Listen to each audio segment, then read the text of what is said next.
Okay, so you're finally doing it. You're going to Japan. Sushi counters and Shinto shrines and those incredible neon-lit streets. Japan is calling. It's an amazing country, but I get it. Planning a trip to Japan, that can feel overwhelming. Yeah, it's a lot. It can feel like you're trying to climb Mount Fuji with chopsticks. Possible? Maybe, but probably not easy. Right. So that's where the real Japan comes in, right? Yeah. This website, the brainchild of Japan expert Rob Dyer, it promises to be like that friend. He's lived in Japan forever, always ready with the insider tips. Yeah. And I think what's really great about Rob's approach is that he totally gets that feeling of decision paralysis. No, decision paralysis is my specialty. Yeah, where do you even begin? Japan's incredible, but it's a lot to process. It is. Tell me about it.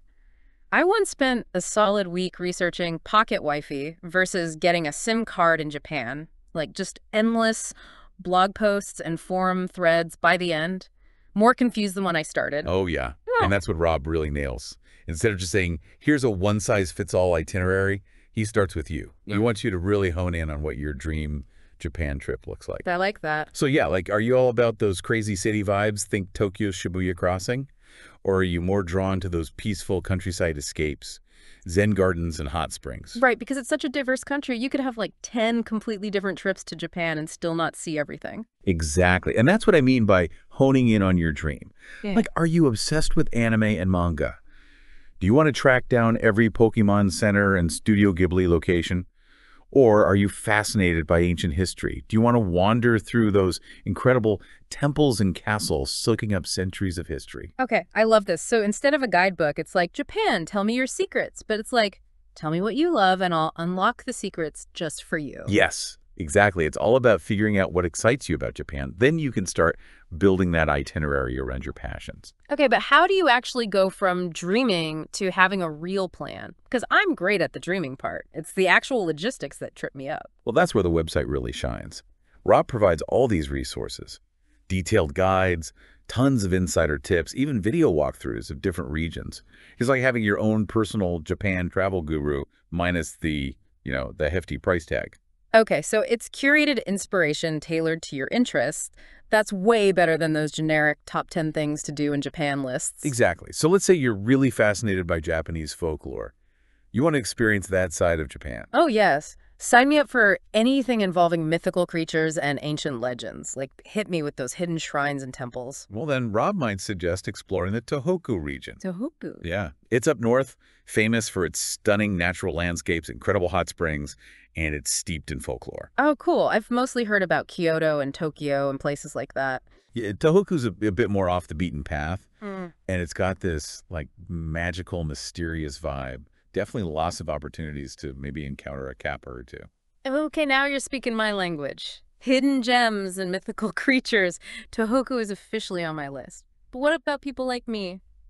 Easily overwhelmed by endless options. Does Rob just point me to a map and say, good luck? No, he wouldn't do that. And that's where those testimonials from real people who've used his website come in. Okay, good, because I need to hear it from someone who's actually used it. Yep. Testimonials are key. Right. So there's this guy, Chris. He said that the website was a delight. And he specifically called out how much it helped him overcome his decision paralysis, especially when it came to choosing a JR Pass. The JR Pass, my old nemesis. It's a lifesaver, but yeah, it can feel like a maze trying to figure out which one's right for your trip. Seriously.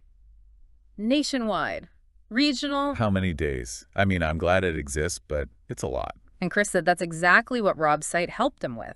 Breaking down those complex JR Pass options in a way that actually makes sense. Like having a personal JR Pass translator. Yes. With visuals and real-life examples.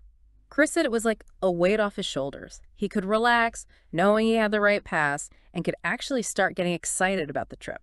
It's like he anticipates your every travel anxiety and is like, don't worry, I got you. Yeah, and it's not just the big stuff like the JR Pass. Okay, what else? This personalized touch, it comes up in other areas too, like accommodations. There's this testimonial from Natalie. She was trying to plan a 3.5-week trip, which is ambitious. That is a good chunk of time. I'd want to make sure I got it right, too. What was she struggling with? She wanted to hit those must-see spots, like you got to see Fushimi Inari Shrine in Kyoto. Oh, with the thousands of red gates? Absolutely. Yes, exactly. But she also wanted to balance that with some off-the-beaten-path experiences. Yeah, that's the sweet spot, finding that balance between the iconic landmarks and the hidden gems. Totally.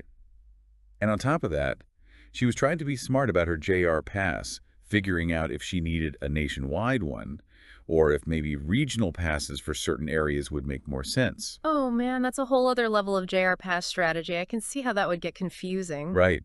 And that's where Rob really helped her out. He looked at her itinerary and actually suggested a combination of passes that not only worked for all the places she wanted to go, but actually saved her a bunch of money compared to what she was originally thinking. So it's not just information, it's strategy. He's helping you make the most of your time and your budget.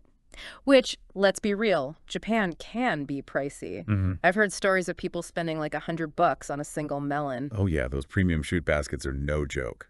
But that actually brings up a good point. Rob doesn't just focus on the logistical stuff like flights and trains. He gets into the cultural side of things too. Like, he gives you tips on Japanese customs and etiquette. Okay, because that's just as important as knowing which train to take, right? I mean, I can memorize phrases from a guidebook, but actually understanding the cultural context, that's huge. Absolutely. Like knowing when to bow, how to use chopsticks correctly, those little things make a big difference. And it shows you're making an effort to be respectful, which I think locals really appreciate. It's about being a good guest, not just a tourist. Exactly. And that actually ties into something else Rob emphasizes on his website, responsible tourism. Okay, tell me more about that. It's about falling in love with Japan, but also making sure that its beauty and its culture are preserved for future generations. That should just be a given, right? Yeah, you would think so. Yeah. But I think sometimes people get so caught up in the excitement of travel that they don't always think about the impact they're having. Yeah, that makes sense. So how does the real Japan promote responsible tourism? Well, for example, he encourages people to explore lesser-known regions. Like we were talking about Tohoku earlier. It's a great example. It's a stunning part of Japan, but it doesn't get the same kind of crowds as some of the more famous destinations. So it benefits the local communities and it gives Yeah. you more authentic experience because you're not just surrounded by other tourists all the time. Precisely. And he also talks a lot about supporting local businesses. What does that look like in practice? It could be as simple as choosing to eat at a family-run restaurant instead of a big chain, Yeah. or buying souvenirs from local craftspeople. Instead of those mass-produced plastic cat keychains you see everywhere. Exactly. Yeah. Those little choices can make a difference. It's about putting your money directly into the hands of the people who make Japan so special. Okay, I'm totally on board with that. But let's get real for a second. All this planning, it's great, but it can also be a bit overwhelming. Does Rob's website address that? Like, I'm all for planning being organized, but I don't want to spend my whole trip hunched over my phone trying to navigate a website in Japanese. Right. You want to enjoy the journey, not just the destination. And that's another thing Rob thought of. He actually has a curated list of travel partners on his website. Oh, interesting. What kind of partners? Well, for booking flights and accommodations, things like that. Okay. But also for booking experiences. Like if you want to see a sumo wrestling match or attend a traditional tea ceremony. So instead of spending hours Googling best sumo tickets or whatever, I can just go through his recommendations. Exactly. And, you're getting reputable companies that he trusts. It's like having a personal travel agent, but without the extra fees. And like we were talking about before, with a focus on local businesses and those authentic experiences. I'm sensing a theme here, and I like it. It's like he's really thought of everything. But there's one more thing we have to talk about: budget. Japan can be expensive. It definitely can be. Especially if you're set on staying in those luxurious ryokans or eating at Michelin-starred restaurants every night. Right. But most of us don't have unlimited travel funds. So does Rob offer any guidance for us budget-conscious folks? Absolutely. He actually emphasizes that you don't have to break the bank to have an amazing time in Japan. He's got a ton of practical tips on making your money stretch further. Okay, spill the secrets. What's he recommending? We talks a lot about exploring affordable accommodation options. Like what? Instead of a fancy hotel, maybe try a cozy guest house or even a capsule hotel.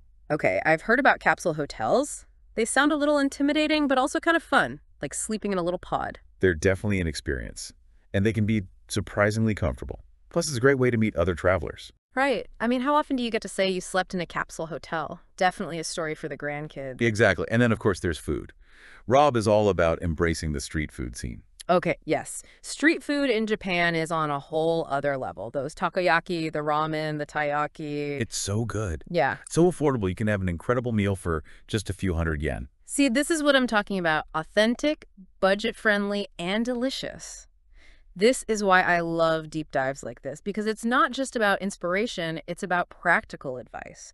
Real tips that can actually make a difference in your trip. Exactly. And at the end of the day, the most important thing is to go in with an open mind and a sense of adventure.